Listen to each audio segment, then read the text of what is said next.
know the reason people get overwhelmed is this. So for example, in our business, there are so many activities that you need to do. There's so many tasks, so many projects, right?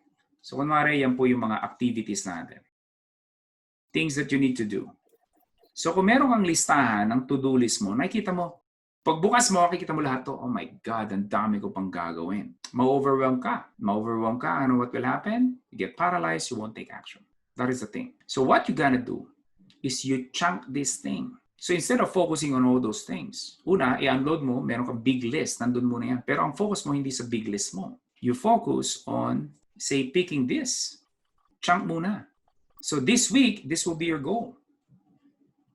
This week, this will be your goal. Yun lang ang focus mo. So hindi ka ma-overwhelm.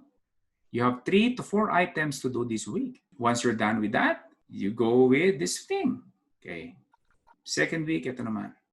That's how you do it, my friend. That's how you do it. This is small, baby steps that will give you the results and progress. Okay? Same thing with email.